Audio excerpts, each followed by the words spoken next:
Today, the CEO of Nortal Estonia will take us on Estonia's impressive journey towards becoming a digital society and show us what we can learn for our own takeoff in our own path. Please join me in welcoming Priit Alamäe.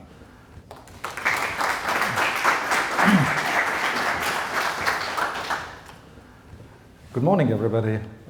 Thank you for the kind introduction. I guess many of you saw the first presentation as well. So some of the things that this is the first panel discussion and the presentation by Minister Pakosta. So some of the things that I will be talking about will not be a surprise, but it's always good to remember certain things. So the following stuff that I'm going to talk about is based to a large extent on the joint research that we have done with the Tartu University, and I'm going to focus a lot on trust. So it's a bit of a coincidence that Minister Pakosta also in her speech talked a lot about trust, and I have to assure you it's a coincidence, so we did not coordinate it anyhow. Yeah. So first of all, when we have done our research on the societal transformation in Estonia, then this is what we call the e-government puzzle. So these are the 12 areas that we believe are important to the transformation of any large society, but it can also be a multinational. So this is kind of the e-government puzzle.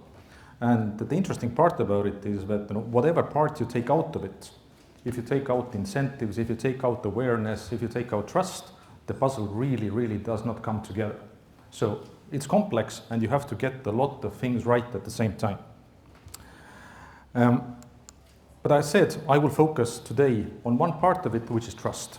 And humans, we need certain cornerstones. We need certain pillars in our life in order to feel safe, in order to feel secure. And a lot of the pillars, the cornerstones of our society, they were created after the Second World War. So the multilateral institutions, the trust in media, the concept of a single source of truth, I mean, this is something that generations really have been grown up with. But a lot of these cornerstones are currently eroding. So we are seeing the bias of media, we are seeing let's say, the social media, the echo chamber concepts, all of that. So a lot of the trust that we have had as a society is eroding. And the difficult part here is that this can really lead into the,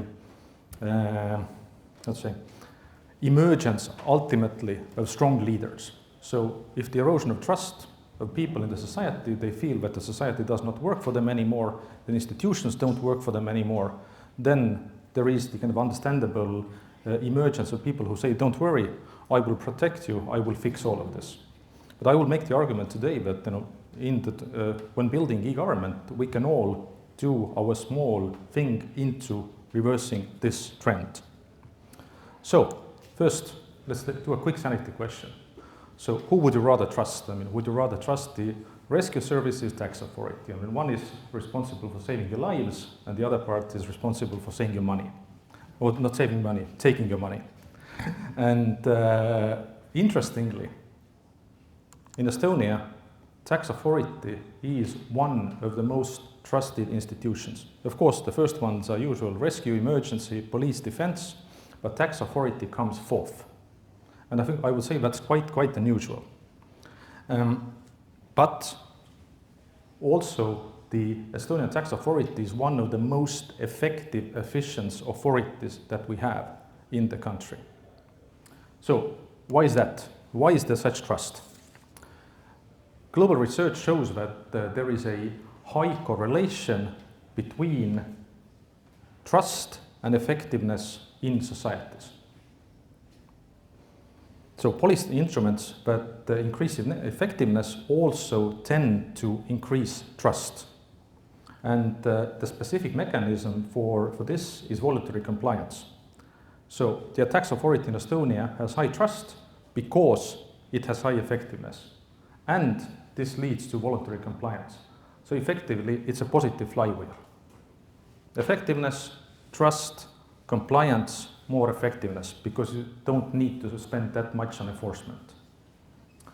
And statistics on this is quite clear. So when we look at the lowest tax gaps in Europe, obviously there is Sweden and Finland, very kind of compliant societies, voluntary compliant, and then there is Estonia. And if we look at our kind of young society, as a nation we should not be there. No, we should be somewhere in the middle probably. But this is the part that illustrates what I just said. Now, let's take a little detour into popular psychology. And let us remind ourselves of some basic cognitive biases that are really kind of influencing trust in the context of public services. So first, there is the famous negativity bias. A train might be late once, twice, 3 times, but you start getting the feeling that the train is always late. So people always favor the negative and they remember the negative.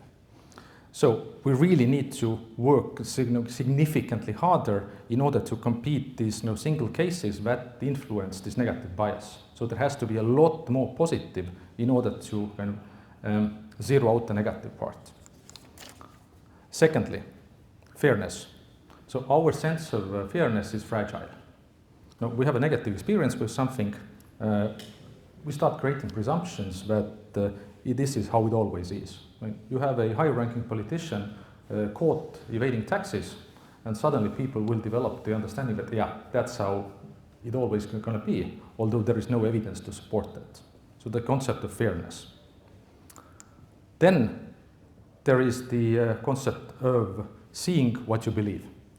So I think if there wouldn't be the video of the man on the moon, then people would not really believe that this has happened. And now even that we have the video, there is always going to be a number of people who say, no, I don't believe it. It was Hollywood, right?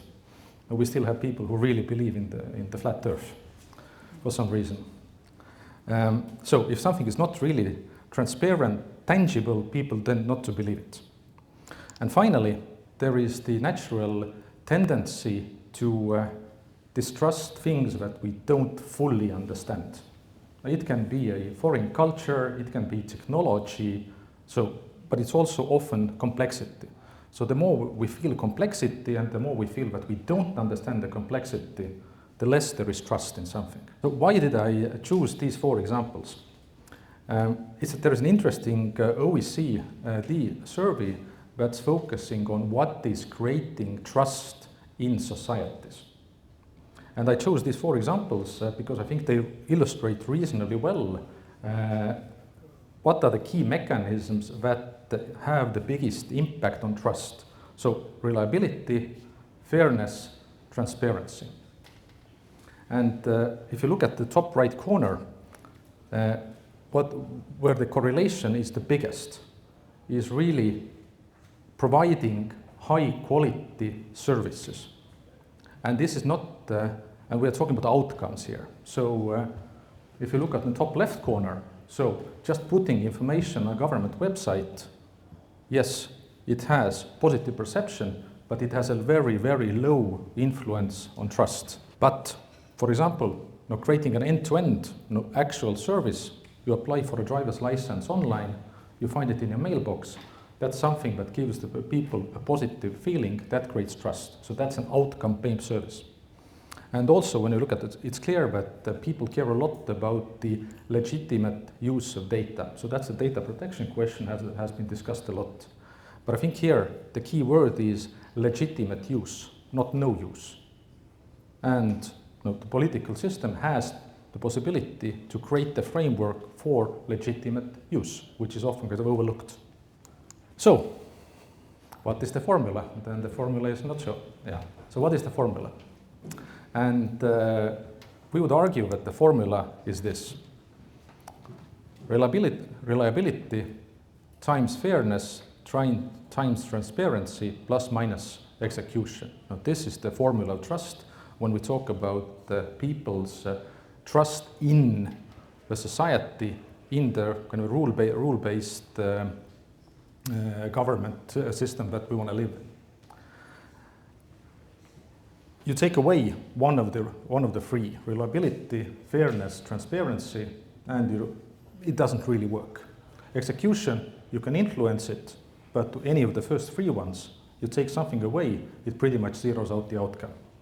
So let's go to some practical experiences now. So what do we believe? Now, how do we believe we can positively influence this formula? First, let's start with reliability. Demo effect. Yeah. So the first thing in our experience, the key recommendation is just make it really, really crazy simple. So we have developed a concept in Estonia for a design system that every service in the government should be accessible with 3 moves of a thumb. And the important word is thumb here. Because oftentimes when we talk about government services, I mean, you take the really, really complex form that people used to fill on paper, you put it on the internet, and people effectively do the same thing, right? But if we look at, if I look at my kids, this is their most developed muscle in their body. Yeah. And this is how they are used to consume services, to consume information. So in a way, if we want to build something for our kids, we need to do it the way that they have been used to consuming data and also consuming services. But the only way that you can really consume complex government services with a thumb, this means that you need to change the concept of the service in the background and you need to make them proactive. You need to lose the concept of an application. So if I need to consume a service, I have the right to consume that service. Just I want the government to tell me that, okay, you have this right, accept or reject, and you can do it like this. Now, in Austria, there are all the prerequisites here. There is the once-only principle, there is the public digital infrastructure, so it's just a question of starting to actually move in that direction. Second one, fairness.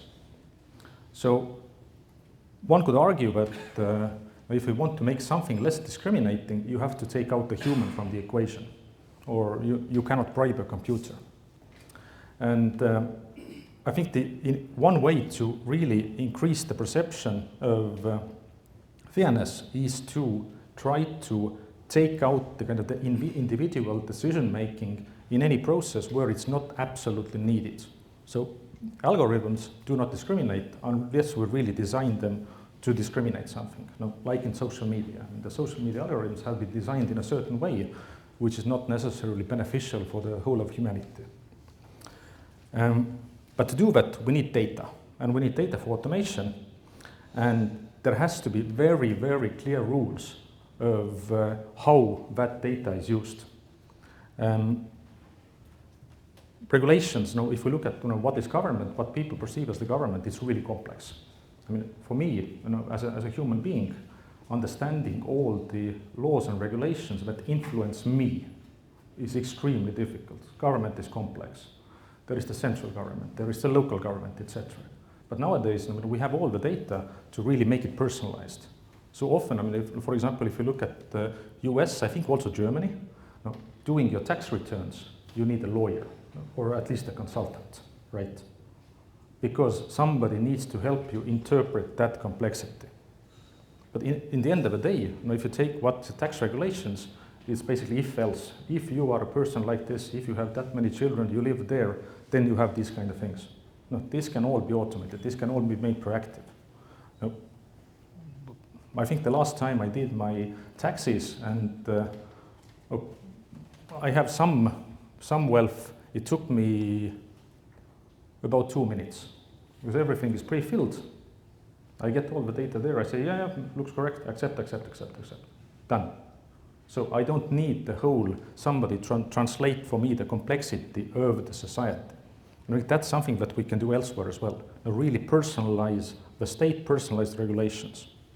And finally, there is the transparency part. So that's something that Minister Pakosta also talked about in her early speech. So when we talk about data, then there is the perception that is the government really misusing my data. I mean, that's always the fear. And very simple way, just give the information to the people. You understand how the government is using your data, who is accessing your data, and you can always ask why they are accessing our data.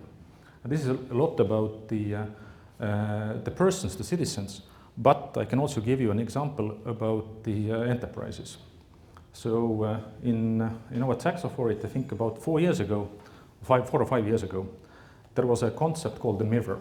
So every company has a risk profile in the tax authority. Now, based on your behavior, how much you're paying taxes, how much your salaries are compared, for example, to the average in your industry, there is a risk profile created for you. And based on that risk profile, the tax authority will either start the procedure or not start the procedure. So you are green, you are yellow, you're red. And the tax authority has all of that data. And usually it's used for enforcement. But what if you would publish that data to the enterprises? Say that, listen, we think that you are in the red corridor because of this. Because, for example, your average salary is 30% less than your competitors in the same industry. So there is a risk that maybe you are not paying everything on paper.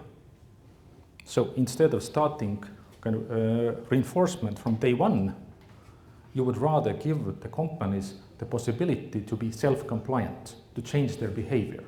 Once again, effectiveness, voluntary compliance, more effectiveness, trust. That's the circle. That's the positive flywheel that starts moving.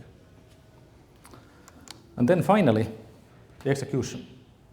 So there is an old Chinese execution method called death by 1,000 cuts. I would argue that if we turn it into a positive view, then execution, when we are talking about the building of e-government, is effectively success by 1,000 lives. So there is no one silver bullet, there is no one big bang that suddenly will create a lot of trust. You have to show constant small improvement so people will see that something positive is happening almost on a monthly basis. Rather chop things into smaller tasks, show success every month, so that there is a constant positive perception that things are getting better, not that there is a vacuum for 12 months and then something big happens. So these are the lessons from us when we talk about trust. With that, thank you very much.